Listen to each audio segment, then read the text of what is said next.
এখন কিন্তু প্রচুর শীত পড়েছে, আর এই শীত মানেই বাঙালির পিঠাপুলি খাওয়ার ধুম পড়ে যায়। এখন ডিসেম্বর মাস, আর এই ডিসেম্বর মাসকে আমরা পিঠাপুলির মাসও বলতে পারি।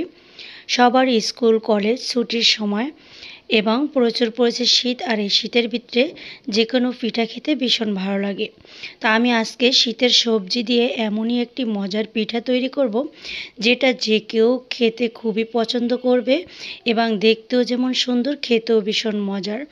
এটাকে বলতে পারবে বাপা পুলি পিঠা, তাও আবার শীতকালীন একটি অন্যরকম সবজি।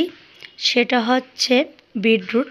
আর বিটরুট তো অনেক উপকারী, সেটা আমরা সবাই জানি। আর এটা কিন্তু খুব বেশি সময় ধরে পাওয়া যায় না। তো চলো কিভাবে পিঠাটা তৈরি করেছি। বাপা পুলি পিঠা তৈরি করার জন্য প্রথমে ভিতরের পুরটাকে আমি তৈরি করে নিচ্ছি। এর জন্য প্যানে দিয়ে দিচ্ছি 1 টেবিল চামচের মতো ঘি।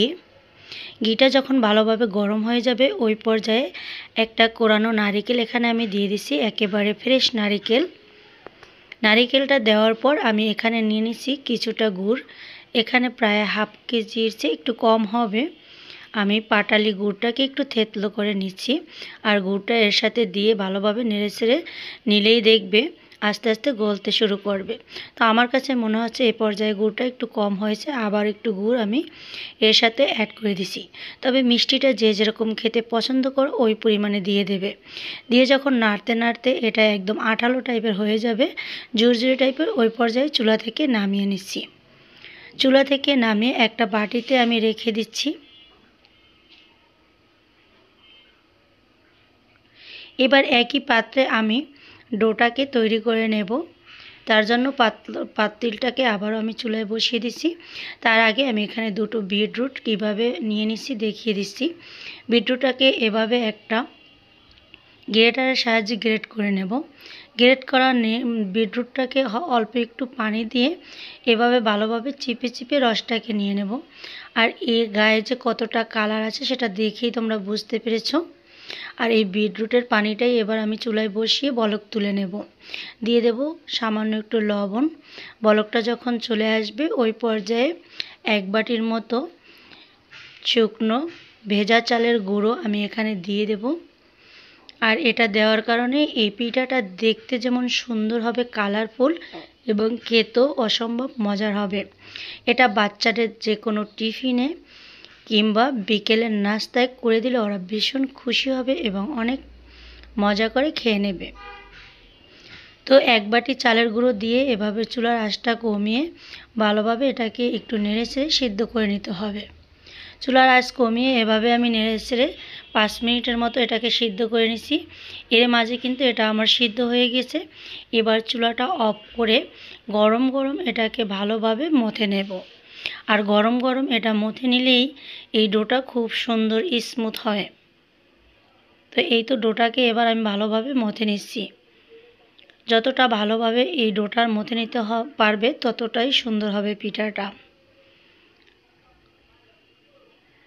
এবার মথে নেওয়া সেই ডোটাকে আমি আরও একটু ভালোভাবে মথে নিয়ে একটার বড় সাইজের রুটি করে নেব। এখানে একটা রুটি কিংবা দুটো যার যেরকম ইচ্ছে বেশি করেও তৈরি করে নিতে পারবে, তবে আমি অল্প করে আজকে বানিয়ে নিচ্ছি। তো এটা তো একবেলাই খাওয়া হয়ে গিয়েছে, আমি ভুল করেছি অল্প বানিয়ে। তবে তোমরা কেউ ভুল করবে না এত অল্প বানিয়ে। তো এভাবে বড় সাইজের একটা রুটি বেলে নেব, খুব বেশি পাতলা না, মোটা করে একটা রুটি বেলে নেব। এই তো রুটিটা আমার বেলা হয়ে গিয়েছে, এরকম মোটা, তোমাদের আমি একটু দেখিয়ে দিচ্ছি। এবার এই রুটিটার মাঝখানে আমি সেই আগে থেকে নারিকেলের পুরটা করে রেখেছি সেটা ছড়িয়ে দেব। পাতলা করে এভাবে সুন্দর মতো ছড়িয়ে দিতে হবে। তো আশা করছি আজকের এই সহজ বিটরুটের বাপা পুলি পিঠাটা তোমাদের ভালো লেগেছে। ভালো লাগলে আমার চ্যানেলটি সাবস্ক্রাইব করে পাশে থাকবে। ভিডিওটি ফেসবুক পেজে দেখে থাকলে পেজটিকে ফলো করে রাখবে, অল নোটিফিকেশনে ক্লিক করে রাখবে, যাতে করে নতুন কোনো ভিডিও দিলে সঙ্গে সঙ্গে তোমরা সেটা পেয়ে যাবে। এবার এভাবে এক সাইড থেকে মুড়িয়ে ভালোভাবে শক্ত করে এভাবে মুড়িয়ে নিতে হবে। তারপর একটা রোলের মতো শেপ দিয়ে নিতে হবে। এই তো এইভাবে একটা রোল করে নিচ্ছি। এবার এই সাইডটা একটু চেপে চেপে ভালোভাবে এভাবে লম্বা করে শেপটা করে নেব। আর সাইড থেকে যে আমি এইভাবে ফাঁকা আছে সেটা মুড়িয়ে দিচ্ছি। তো এই তো একটা রোল হয়ে গিয়েছে। এবার এটাকে ভাপে সিদ্ধ করে নেব। সবার ঘরেই তো যে কোনো জাজ দিয়েছে, তার ভিতরে এভাবে একটু ভাপিয়ে নিলেই হবে। তো এই ভিডিওটা আমার স্কিপ হয়ে গিয়েছে, তো কোথায় যেন হারিয়ে গিয়েছে, পাচ্ছিলাম না, তার জন্য তোমাদের আমি দেখাতে পারিনি। এভাবে একটা ছিদ্রযুক্ত থালার ভিতরে আমি একটা সুতি কাপড় দিয়ে এভাবে দিয়ে দিচ্ছিলাম। নিচে পানির একটা ভাপ দিয়ে দিচ্ছি, কিছুটা পানি ভালোভাবে বলক তুলে নিচ্ছিলাম। আর এটাকে 10 মিনিট এভাবে সিদ্ধ করে নিচ্ছি। আর 10 মিনিট পরে কিন্তু এটা খুব সুন্দরভাবে সিদ্ধ হয়ে গিয়েছে, কালারটাও কিন্তু চেঞ্জ হয়ে গিয়েছে। এবার এটাকে আমি চুলা থেকে নামিয়ে একটু ঠান্ডা করে নিচ্ছি। আর ঠান্ডা করে তোমাদের আমি কেটে দেখিয়ে দিচ্ছি। এই একটা পিঠা থেকে কিন্তু অনেকগুলো পিঠা তৈরি হয়েছে।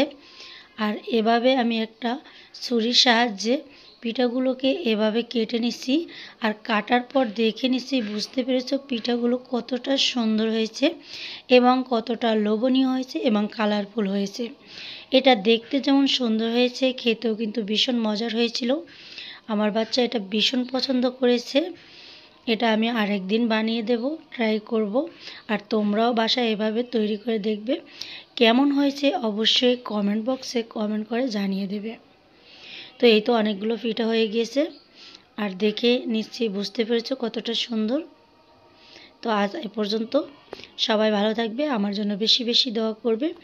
আর এই শীতের সিজনে মজার মজার পিঠা তৈরি করে কমেন্ট করে অবশ্যই কমেন্ট বক্সে জানিয়ে দেবে, লাইক কমেন্ট শেয়ার করে দেবে।